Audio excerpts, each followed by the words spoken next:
Bonjour à tous et bienvenue pour cette 36e séance sur GNU Linux. Si vous vous rappelez la dernière fois, nous avions vu avec les chaînes de caractères beaucoup de notations différentes pour effectuer quelques opérations sur ces dernières. Et on va retrouver déjà quelques syntaxes sur la vidéo présente. On va parler de tableaux. Alors les tableaux, bien évidemment, si vous programmez dans d'autres langages, vous savez déjà ce que c'est. On a quelques similitudes évidemment avec Bash, c'est un peu le même, on suit un peu le même principe, mais après en interne on n'a pas forcément le même comportement, mais au niveau de la création de scripts tel que vous allez le faire, ça n'a pas tellement posé de problème. Et je vais vous montrer un petit peu via la syntaxe de Bash comment on met en place des tableaux au niveau de nos programmes, très simplement.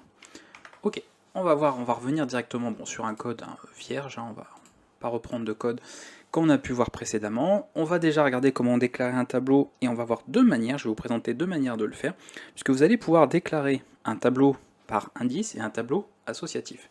Alors évidemment, vous n'avez peut-être parmi vous jamais programmé encore une fois, donc c'est pas mal d'indiquer un peu la différence. Un tableau avec indice va fonctionner de la manière suivante. On va le déclarer, ça pas de problème, et chacun des éléments possédera un indice, d'accord, ou un index, si on utilise le terme anglais, sachant que celui-ci commence par l'indice 0.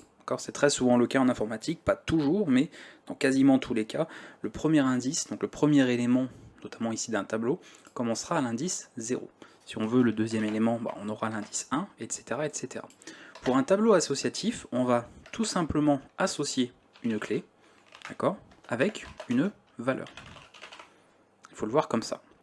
Voilà, vous allez pouvoir créer donc ces deux types de tableaux avec Bash, en fonction bien sûr de l'usage que vous voulez en faire au niveau de vos programmes. Donc on va regarder tout ça. Le meilleur moyen, ou en tout cas le moyen le plus efficace, le plus explicite de le faire, pour être sûr de bien déclarer des tableaux comme il faut et de ne pas avoir d'erreur par la suite, c'est d'utiliser la commande inter declare. Declare va nous permettre via deux arguments, notamment le premier ici qui est un A minuscule, attention, de déclarer justement notre tableau avec un fonctionnement par indice. Donc on va le faire, alors je vais l'appeler peut-être index array, comme ceci, d'accord. Et là on peut très bien laisser comme ça et on a juste déclaré notre tableau. Ok. Alors je vais vous montrer cet exemple là, on va déclarer directement un tableau associatif également et on va voir après, on va compléter au fur et à mesure. Pour le tableau associatif, c'est la même chose, simplement que l'option, donc l'argument utilisé est un A majuscule. Voilà. Donc là, je vais mettre assoc array. Voilà. Nous avons déclaré deux tableaux de types différents, d'accord, et on va pouvoir éventuellement enregistrer des informations dedans. Alors on peut affecter des informations par la suite, comme on le ferait avec une variable et que vous l'avez déjà vu jusqu'à présent, mais on peut bien sûr, dès la déclaration, initialiser certaines valeurs. Alors je vais peut-être devoir ici, voilà, diminuer un petit peu pour que ce soit lisible. Celui-là je vais le laisser pour le moment de côté, on va voir un peu ce qu'on fera avec. Et là on va utiliser le égal, ça il n'y a pas de problème, et on va pouvoir enregistrer un certain nombre d'éléments à initialiser entre parenthèses. Alors ces éléments, moi au niveau des valeurs ici, je vais mettre des simples nombres, comme ceci, et je vais les séparer par des espaces. On va essayer quand même de varier un peu, alors pas des virgules, attention, ça n'a rien à voir avec décidément, c'est le réflexe, vous savez, de mettre des virgules dans les données comme ça dans d'autres langages. Et on va mettre ça comme ça, voilà.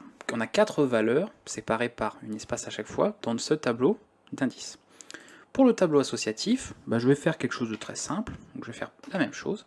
Je vais déclarer des clés, très important, donc les clés, je vais les mettre, je suis même pas obligé de mettre, on peut mettre entre simple guillemets, double guillemets, mais je vais même pas embêter avec ça, je vais juste mettre ici les doubles, et je vais faire, par exemple, tiens, on va mettre par exemple une identité, je peux mettre ici, vous mettez prénom, je sais pas, comme ceci, et ensuite, toujours avec un espace également.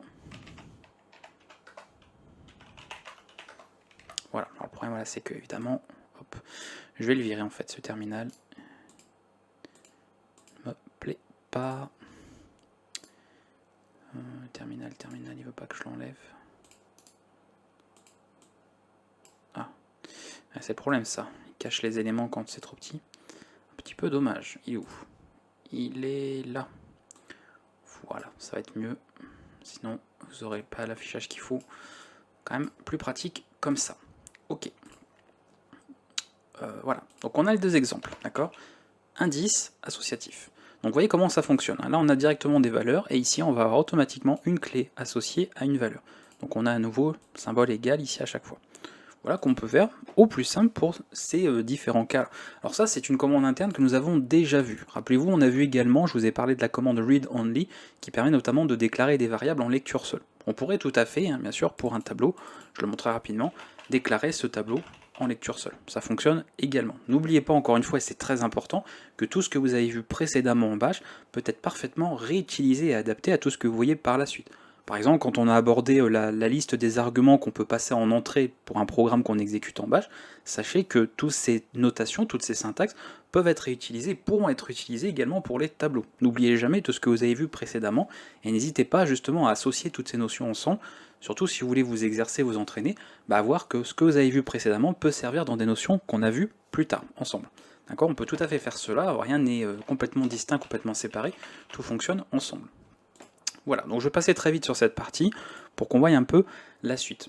Alors il y a aussi une chose qu'il faut savoir, c'est que là, au niveau de la partie des indices, donc au niveau des clés, il n'y a pas de problème, on sait que pour Jack, la clé qui correspond c'est prénom, pour Durand, la clé qui correspond c'est nom, pas de problème. Ici, on a les valeurs, et je vous ai expliqué tout à l'heure pour un tableau d'indices, on fonctionnait justement par indice, c'est-à-dire notamment le premier élément qui commence par l'indice 0. C'est-à-dire que celui-là implicitement sera l'indice 0. Celui-là sera l'indice 1, l'indice 2 et l'indice 3. D'accord ? On peut éventuellement, même s'il faut bien sûr en avoir un usage, il faut que ce soit volontaire, choisir par exemple de faire un saut au niveau des indices, par rapport en tout cas aux valeurs qu'on a explicitement initialisées et spécifiées ici. Admettons que je veux, à partir de là, que ça commence à partir de l'indice 50, alors je sais pas pourquoi, je peux parfaitement faire ceci.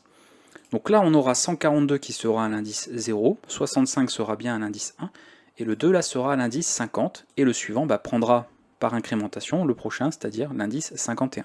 Toutes les valeurs des indices d'avant seront des chaînes vides, d'accord, seront des valeurs que vous n'avez pas spécifiées, mais voilà, seront présentes bien évidemment au niveau de ce tableau. Alors ça, il faut en avoir un usage bien précis, mais je vous le montre parce que peut-être qu'un jour vous serez amené à travailler sur d'autres codes, et si vous voyez ce genre de notation, ne soyez pas étonnés, c'est tout à fait valide, c'est simplement qu'on a spécifié un index pour une valeur en particulier. Donc nous on va reprendre sur un code plus simple, parce que ça n'a pas d'intérêt ici. Au pire vous pourrez encore une fois vous entraîner à la fin de cette vidéo avec des indices, voilà, des sauts d'indices si vous voulez dans vos valeurs initialisées, il n'y a pas de problème. Mais nous on va se contenter de ça déjà. Commençons par la base des bases, comme on l'a fait pour les variables, c'est-à-dire l'affichage. On sait afficher une variable très simplement, mais comment que ça se passe pour un tableau, sachant qu'il y a plusieurs valeurs. Alors, on pourrait tout simplement se contenter déjà d'un parcours, d'accord ? C'est la première chose auquel on pourrait penser, puisque vous savez vous avez vu, en tout cas vous avez appris à utiliser des boucles, savoir un peu à quoi elles servaient, et ne ce serait pas bizarre finalement de se dire, de parcourir l'ensemble des éléments d'un tableau jusqu'à arriver à la fin de ce tableau. On imagine parfaitement l'application d'une boucle dans ce genre de cas. Alors il existe encore une fois plein de boucles que vous avez vues, et plein de notations différentes. Je ne vais pas toutes les repréciser, mais rappelez-vous qu'on a vu la boucle avec l'ancienne notation, c'est avec les doubles crochets, on a vu la boucle comme en langage C, d'accord, avec en fait une for avec 3 éléments, c'est-à-dire l'initialisation, le point d'arrêt et l'opération d'incrémentation qu'on va effectuer. Et on a vu aussi les fameuses boucles un peu for each, qu'on retrouve dans d'autres langages de programmation. Alors je vais en montrer qu'une des trois parce qu'on les a déjà vues de façon précédemment, mais on peut tout à fait faire ce genre de choses là. On a le premier élément, d'accord. Je vais l'ajouter dans une variable temporaire, donc par exemple number, ok, in, et ici on a besoin d'indiquer finalement ce qu'est notre tableau, d'accord. Notre tableau, eh bien on va réutiliser des notations qu'on a vues précédemment, c'est pour ça que tout est important, et on va le spécifier comme ça. Alors, on va même pas aller trop vite parce que c'est très important pour que vous compreniez un peu la logique. Par défaut, on pourrait tenter de faire ça comme ça, d'accord, tel qu'on afficherait une variable, c'est-à-dire lui, d'accord. On pourrait tenter de faire ça. Ensuite, on fait un do, un petit écho, on affiche number, et on termine la boucle. D'accord? Ça, c'est la logique la plus simple qu'on pourrait avoir. Le problème, c'est qu'ici, nous n'avons pas une simple variable, nous avons effectivement un tableau. On va donc avoir un comportement particulier. Pour pouvoir afficher l'ensemble des éléments, puisque là, on va obtenir que le premier élément, d'accord? Ça revient en fait à indiquer l'indice 0. On veut l'ensemble des éléments. Et pour ça, on va pouvoir jouer sur l'affichage avec une autre notation. C'est-à-dire d'utiliser des accolades, ça on connaît, rappelez-vous sur les chaînes de caractères, on utilise souvent ces notations aussi, et entre crochets, de spécifier l'indice qu'on veut. Si je mets ça, je ne vais récupérer que l'indice 0, donc faire un parcours sur un seul élément, du coup on s'amusera à parcourir, ce serait compliqué, en plus là on n'a pas une chaîne, donc on n'aura pas quelque chose de séquentiel. On va utiliser un caractère qu'on a déjà vu, qui permet d'indiquer généralement tous les éléments, rappelez-vous quand on parlait des arguments en entrée de l'exécution d'un script, nous avions vu l'arrobase. Et bien vous pouvez réutiliser l'arrobase ici pour indiquer tous les éléments du tableau. Donc ça c'est la partie finalement la plus par rapport à des choses qu'on a vues précédemment, une boucle for pour dire, pour chaque valeur, d'accord, élément de ce tableau, on va le mémoriser temporairement dans une variable qui s'appelle number, et qui sera disponible à chacune des itérations. Mais elle va évidemment changer sa valeur à chacune des itérations, puisque dès qu'on va faire une nouvelle itération, on va récupérer le deuxième élément, et le troisième, et ainsi de suite. Donc là, je vais pouvoir directement afficher ça. Normalement, je peux directement l'ajouter, parce que j'ai pas changé de fichier. Voilà, number, qu'est-ce que j'ai fait? Comment ça? Attendez. Hop. Identifiant non valable, comment ça?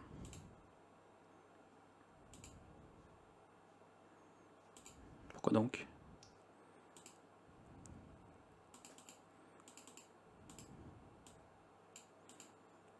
Ah, pourquoi il veut pas? Ah oui, attendez. Hop, pas le... C'est ça, il faut pas le... Comment ça s'appelle? Le dollar, hein, parce qu'on est simplement ici. On ne cherche pas à l'afficher. On fait ça et nous avons chacune des valeurs séquentielles. On fait un parcours, bêtement, tel que nous l'avons. Voilà, donc ça c'est une chose que vous pouvez parfaitement appliquer. Ça, rappelez-vous, c'est un caractère que vous avez déjà vu précédemment. Les boucles, vous l'avez déjà vu. Maintenant que vous savez comment est déclaré un tableau, voyons, on associe un peu toutes ces notions qu'on a vues, et finalement, on peut parfaitement faire ce genre de choses. Alors, sans forcément passer par une boucle, ou en tout cas un autre type de boucle, on a quelques notations à connaître, et qui sont déjà des choses que vous avez pu voir et qu'on reconnaît assez bien. On a deux distinctions à faire et qu'on a vu notamment sur les arguments passés lors d'un programme. L'étoile et l'arrobase. Je rappelle, et ça va servir ici pour les tableaux, l'étoile va tout simplement enregistrer tous les éléments sous une seule chaîne, d'accord? C'est-à-dire que tout ça va former qu'une seule chaîne, si on utilise l'étoile, et séparé, donc en fait chaque élément sera séparé par ce qui est contenu dans une variable spéciale, on a déjà abordé aussi rapidement, qui est IFS. IFS, par défaut, normalement, pour vous, elle doit spécifier une espace. Ça va être le cas.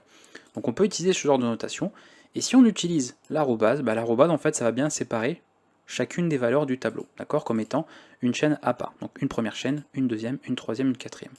Donc au plus simple, je peux faire, pour résumer tout ça, alors, hop, index, et ceci. Donc je ne reviens pas sur la différence entre l'astérisque et l'arrobase, on va dire au niveau de l'affichage, on l'a déjà vu de toute façon précédemment.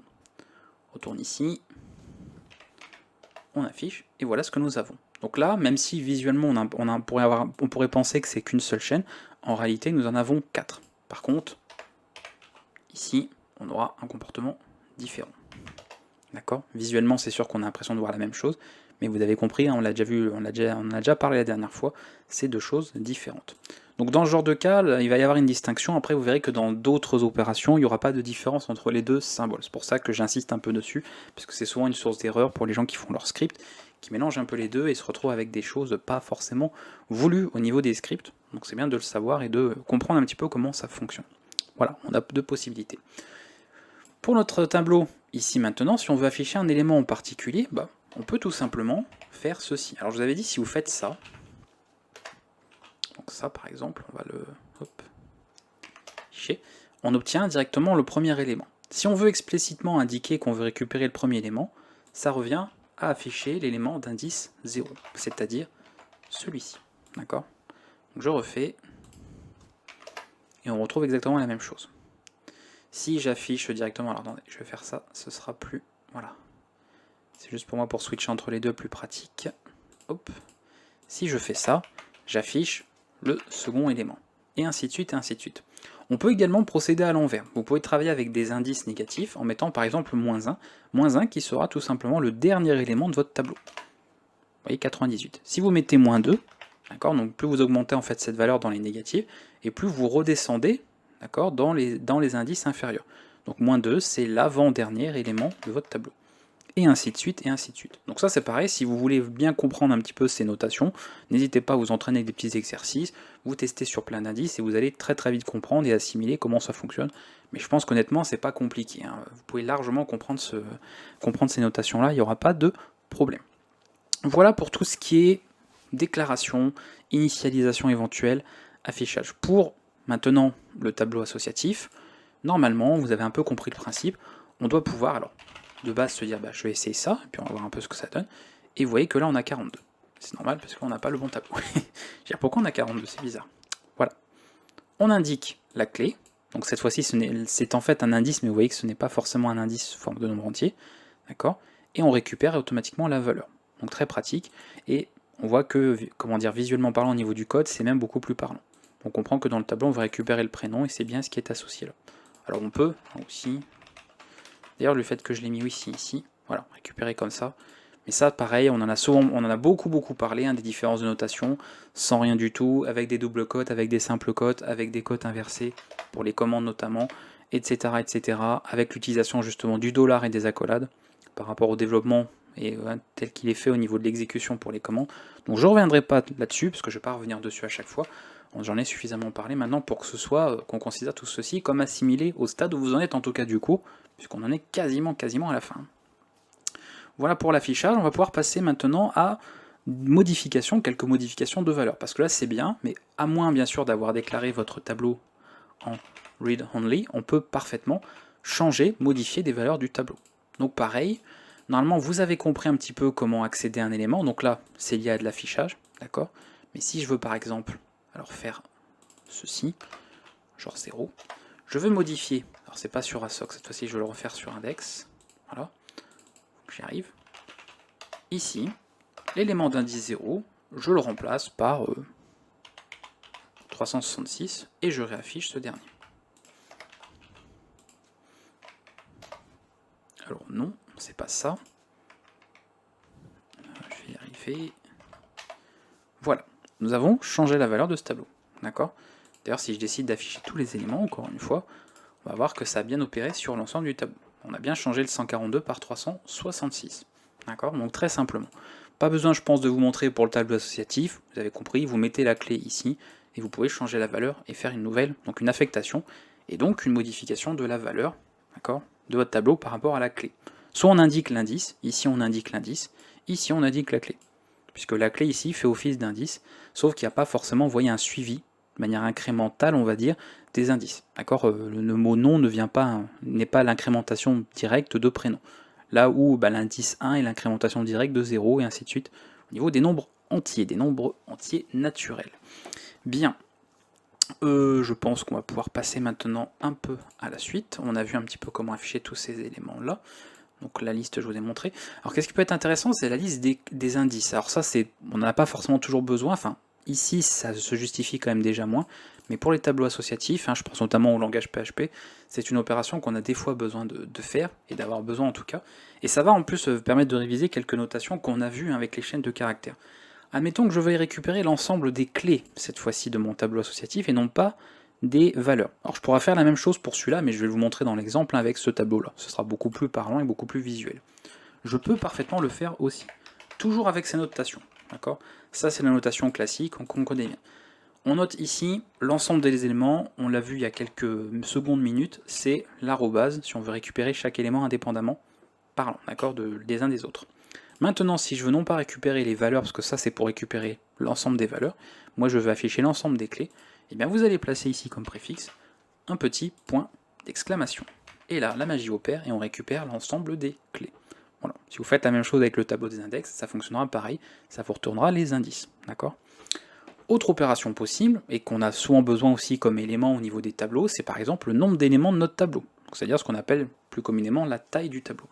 Rappelez-vous, pour les chaînes de caractères, nous avions un caractère pour ça, qui est le croisillon, et qu'on retrouve tout naturellement pour ça. Vous voyez, les syntaxes sont réutilisables selon le type de données qu'on manipule.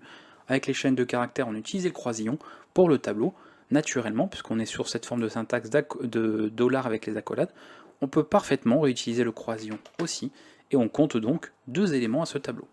D'ailleurs, normalement, s'il fait bien les choses, vous voyez qu'ici il en compte 4. Donc c'est bien, il a bien effectivement considéré que notre tableau-là était composé de 4 éléments, tout est correct, la vie est belle, c'est magnifique. Ok, qu'est-ce qu'on peut faire également d'autre au niveau des opérations? Alors on a vu pour de, comment ça s'appelle? On a vu pour de l'affichage, mais maintenant on va voir pour de l'ajout, parce que c'est bien de pouvoir modifier des valeurs d'un tableau, mais on a peut-être envie d'ajouter par exemple ici une nouvelle valeur, et là d'ajouter une nouvelle valeur aussi. Alors dans ce genre de tableau, ce qui est magique, on va dire un petit peu, pour le tableau associatif, c'est qu'on peut tout simplement, alors je vais refaire un affichage tel quel, ASOC Array, encore une fois c'est bien pratique pour visuellement. J'ai juste à faire ça.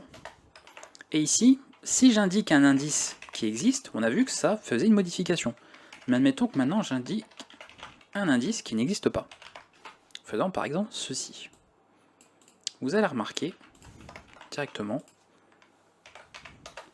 que nous avons ajouté ce dernier au niveau de notre tableau associatif. Voilà, donc ça c'est quand même vachement pratique.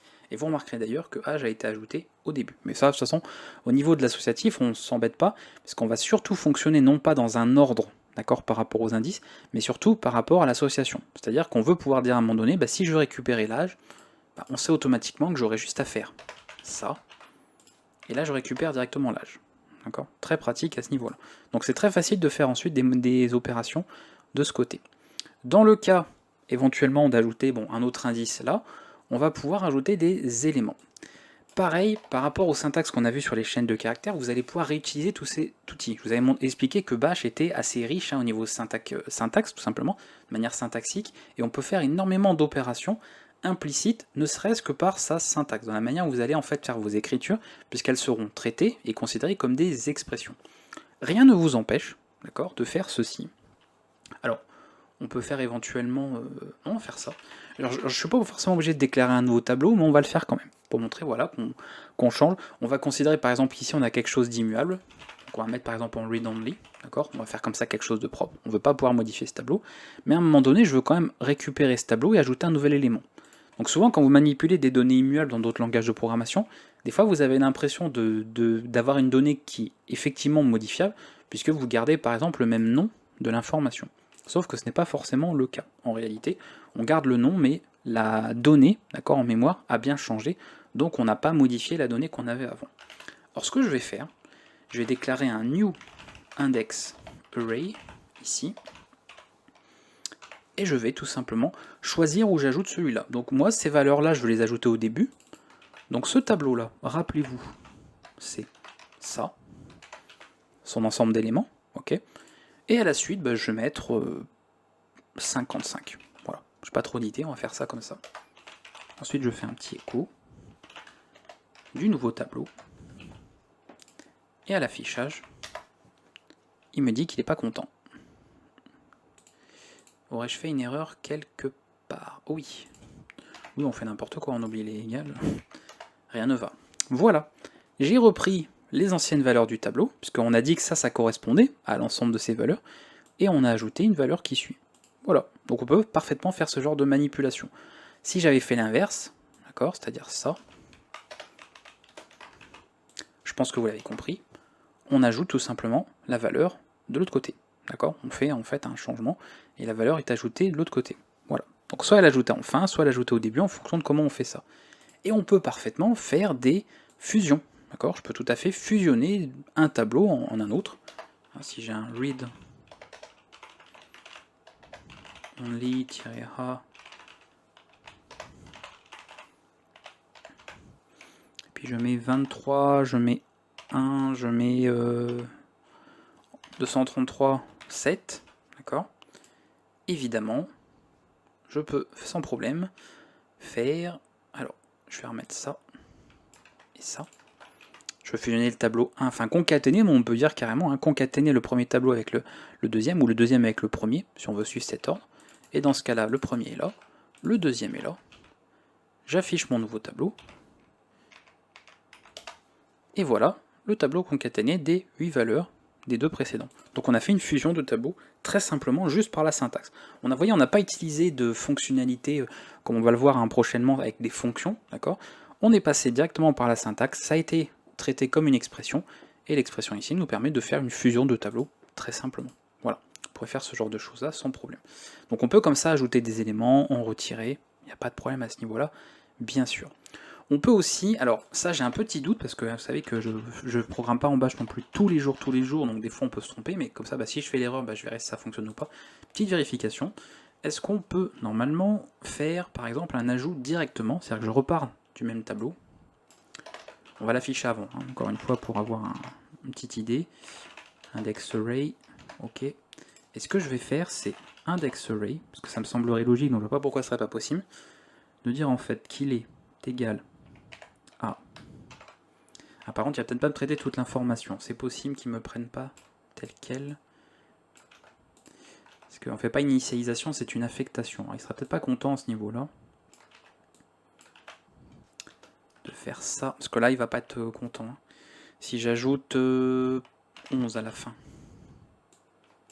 Vous voyez, je ne crée pas un nouveau tableau, en fait, j'affecte au nouveau. Ah oui, on va déjà aller en lecture seule, donc déjà ça risque pas. Et commande introuvable. Oui, parce qu'évidemment... Non, je pense que pour l'affectation... Ah si, ouais, c'est bon. Voilà, c'est bien, c'est parce qu'il fallait les parenthèses, ici. Ok. Après, je voudrais pas qu'il m'ait déclaré... Alors j'ai un doute, ça pour le coup, je ne vous confirme pas à 100%, puisque là, on pourrait tout à fait... Par exemple, on peut tout à fait déclarer un tableau comme ça. D'accord. Le problème, c'est que là, il est déclaré de manière implicite, et moi, je vous ai fait utiliser la bonne méthode pour pouvoir indiquer explicitement que là, on a un tableau d'indices, là, on a un tableau associatif, et je vous recommande d'utiliser cette syntaxe-là qui est beaucoup plus propre, d'accord, au niveau de la déclaration de tableau.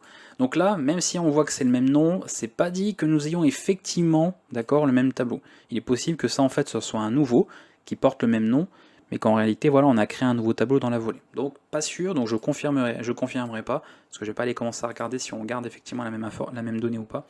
C'est pas le but de la vidéo. Mais en tout cas, voilà, si vous voulez éviter de créer forcément un autre tableau avec cette syntaxe qui est un peu plus longue, sachez qu'on peut faire ça aussi directement, d'accord. Ça revient au même puisque je vous ai expliqué que c'était traité comme expression. Mais comme j'avais un petit doute, je préférais quand même qu'on le vérifie ensemble pour voir si c'était bon ou pas. Ok, donc ça c'est bon, pas de problème de ce côté-là. Maintenant qu'on a vu la déclaration, l'initialisation, on a vu comment accéder à nos éléments, les afficher, etc. On a vu comment les modifier. On a vu comment on ajoutait la logique, comme on fait très souvent dans beaucoup d'opérations, c'est la suppression de nos éléments. Et la suppression, bon, pour le coup ça va être assez simple, puisqu'on va soit choisir de supprimer un élément en particulier, soit de supprimer l'ensemble du tableau. On l'avait vu pour les variables aussi, donc sachez, encore une fois, que c'est réutilisable au niveau des tableaux. Je veux, admettons, supprimer l'élément ici d'indice 1. Donc déjà, on réaffiche tout pareil, c'est qu'à chaque fois je l'enlève, mais en fait, il n'y a pas forcément besoin de l'enlever à chaque fois. Voilà, entre les deux. Je vais faire un unset, d'accord. Et ici, bon, pour faire simple, je vais faire ça, parce que c'est un syntaxe qu'on a utilisé, index array de 1. Donc je veux enlever en fait le 65. Je fais ça, et là, identifiant non valable. Ah oui. Ici.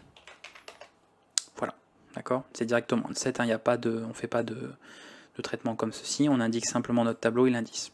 Donc là, on a retiré l'élément d'indice 1.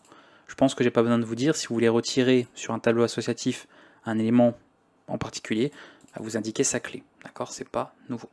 Et sinon, vous pouvez faire ça, et vous supprimez l'ensemble du tableau. Alors on peut aussi utiliser la syntaxe avec, comment ça s'appelle, on peut utiliser la syntaxe, comme on l'avait vu, avec ici il n'y aura pas de différence d'ailleurs avec l'astérisque, ou l'arrobas pour indiquer l'ensemble des éléments. Mais ici vous avez une méthode, une syntaxe raccourcie pour le unset, vous notez juste le nom, donc l'étiquette que vous avez utilisée pour votre donnée, et ça va la supprimer complètement, il n'y a pas de problème à ce niveau-là. Donc plus simple, vous embêtez pas forcément à rajouter des syntaxes, ou vous risquez en plus de faire une erreur, de vous tromper en mettant pas de crochet ou en mettant le mauvais caractère. Pour gagner du temps, vous pouvez juste mettre le nom, et ça fonctionne très bien aussi. Donc ça, c'est à vous de voir selon vos préférences. Sachez que les trois fonctionnent en tout cas. Voilà, je pense qu'on va s'arrêter là pour les tableaux. Alors, évidemment, il y a plein d'autres manipulations qu'on peut faire aussi. Il y a peut-être quand même quelque chose qu'il faudrait que j'aborde parce qu'on le voit quand même très souvent en programmation et je me doute que des gens vont me poser la question en commentaire. Donc si on peut le montrer en vidéo, ce sera fait. Puis au moins, si on me pose la question en commentaire, je saurai que vous n'avez pas vu la vidéo jusqu'à la fin. Et comme je l'ai déjà dit, c'est pas bien de ne pas regarder les vidéos complètement. Ça ne sert à rien. Voilà, si vous ne regardez pas les vidéos au complet, autant que je ne fasse pas de vidéo. Et comme ça, on gagne du temps pour tout le monde. Donc le principe qui revient très souvent, c'est de créer par exemple un tableau à double dimension, notamment un tableau à 2 dimensions, c'est quelque chose qui est pas mal. Vous n'avez pas de syntaxe directe pour indiquer par exemple, ce tableau, je veux qu'il soit en 2 dimensions, comme on le ferait dans d'autres langages de programmation. Il y en a qui font du C ou autre, Java, vous savez comment faire un tableau à 2 dimensions, même à n dimensions, c'est assez simple à faire syntaxiquement parlant. Ici, pour un tableau à 2 dimensions, parce qu'après pour un tableau à n dimensions, ça revient à faire du bricolage, et au pire, si vous voulez le faire, vous vous amuserez à bricoler ça de votre côté comme exercice, et vous verrez que c'est pas, voilà, il y a au bout d'un moment, Bash n'est pas forcément fait pour ça non plus, mais vous pouvez éventuellement utiliser le système du tableau associatif pour réaliser votre tableau à 2 dimensions. Résumé, déjà côté théorique. Le tableau de dimension, je rappelle, on va travailler sur un ensemble d'indices doubles, c'est-à-dire qu'on va avoir non pas un seul indice pour les éléments du tableau, mais en réalité deux. D'accord? Par exemple, le tout premier élément, alors on va faire une matrice. On va indiquer par exemple, voilà, on a ça. Parce que sinon visuellement, ce ne sera pas compréhensif pour vous. Voilà, ceci est un tableau à deux dimensions, donc une matrice. Nous avons deux lignes et nous avons trois colonnes. D'accord? Ça c'est le tout premier élément de la matrice, ça c'est le tout dernier. D'accord? Celui-ci, si je veux récupérer le 1, son indice, 1 ou 1, c'est 0. Alors dans d'autres langages de programmation, en tout cas on l'entrait comme ça, et 0. Pour le 2, c'est 0 et 1, puisqu'on ne change pas la ligne, hein, donc c'est la première ligne, donc c'est la ligne d'indice 0, mais comme c'est la deuxième colonne, c'est l'indice 1. Donc le 2, bah, c'est 0, 1, et le chiffre 3, c'est 0, 2. Si je veux récupérer le 4, on change de ligne, donc c'est la suivante, la deuxième, donc indice 1. Rappelez-vous hein, que le premier commence à l'indice 0, hein, c'est pour ça que c'est décalé. Et ici, c'est la première colonne, donc indice 0. Et ainsi de suite, jusqu'à terminer par... Alors là, on a 0, 1, 2, donc jusqu'à terminer par 1, 2. 1, 2, c'est le dernier élément. Donc ça, bah ici en bas, on n'a pas moyen forcément de spécifier un double indice. Par contre, grâce au tableau associatif, bah rien ne vous empêche de spécifier des clés un petit peu comme vous voulez. Donc on peut très bien faire en bash ce genre de choses là. Et ici, si je veux déclarer ce tableau-là avec ma syntaxe ici de tableau associatif, et bon on va faire comme ceci. Alors, ça va être un peu... Alors je vais pas le faire voilà, sinon, parce que sinon on va avoir trop d'éléments, je vais faire ça. C'est parce que sinon visuellement vous aurez... voilà, l'affichage va être bizarre. On va faire ça comme ça. Et là, donc on a 0, 0, 0, 1, 1, 0, 1, 1. D'accord? Donc pour 0, 0, je vais noter ça comme ça. Donc ça va être 1. Pour 0, 2.1, ça va être 2, pas que je me gourre, hein. Pour 1, 0. Alors j'ai le micro devant, et du coup, je vois pas ce que je fais. 1, 0, ça va être 4. Et pour 1, 1, ça va être 5. Voilà. Et là, si on fait un écho de ça, et ensuite on fait un écho de ça, ça plus ça, ça donne ça. Voilà. Donc là, vous avez les indices 0, 0, 0, 1, 1, 1, 1, 0. Alors j'aurais pu mettre... ouais, je peux faire ça comme ça. Hein. Au pire, hein, peu importe la syntaxe, c'est juste que c'est assez logique d'indiquer les deux valeurs comme ça, parce que si je mets ça, on aura tendance à penser que c'est l'indice 11, d'accord, plutôt que première dimension, deuxième dimension, mais on peut parfaitement simuler, d'accord, un tableau à deux dimensions de cette manière-là. Et au final, bah, ça vous reviendra sans problème à pouvoir effectuer des manipulations comme vous le feriez sur un tableau à deux dimensions. Donc ça reste quand même un peu de bricolage, hein, d'accord. On n'a pas de notation native en tout cas pour pouvoir faire un tableau à deux dimensions, mais avec les clés, le système des clés de notre tableau associatif, on peut parfaitement utiliser des valeurs de clés, on va dire suffisamment explicites pour avoir cette simulation de tableau à deux dimensions, ou plus, hein, si vous voulez vous amuser avec un tableau à n dimensions, allez-y, hein, vous pouvez mettre voilà, 0, 0, 0, et puis on met je sais pas combien d'éléments. Mais après, encore une fois, ça devient vite du bricolage, et le but, quand même, c'est d'avoir quelque chose de clair, hein, de fonctionnel et de facile à comprendre, et pas de vous perdre un petit peu dans des syntaxes un peu confuses. On va pouvoir s'arrêter là, je pense qu'on a fait le tour, puisque prochainement nous allons aborder ensemble les fonctions, on va avoir beaucoup de choses à voir aussi, on va revenir sur énormément de syntaxes qu'on a vu précédemment, et une fois qu'on aura terminé la prochaine séance sur les fonctions, eh bien ce sera la fin du cours, voilà, il y aura une petite vidéo de conclusion comme je le fais habituellement, et vous aurez terminé cette formation, en tout cas au niveau de la partie cours sur GNU Linux, et vous aurez largement de quoi faire vos scripts, et après continuer à apprendre voilà, d'autres choses, puisqu'il y a évidemment plein d'autres commandes, plein d'autres fonctions qu'on n'aura pas abordées dans le cours. Il y a des choses qui seront en annexe bien sûr dans les tutoriels, et bien sûr il y aura quelques petits exercices qui sont proposés pour pouvoir vous exercer éventuellement. Mais encore une fois, n'attendez pas après mes exercices ou autres, n'hésitez pas à vous exercer de votre côté avec tout ce que vous avez déjà jusqu'à présent comme matière sur lesquelles travailler. Il y a largement de quoi faire, et c'est assez rapide à mettre en place. A bientôt pour une prochaine vidéo sur la chaîne, et en attendant, n'hésitez pas à vous entraîner, et bon codage bien sûr sur GNU Linux. Ciao.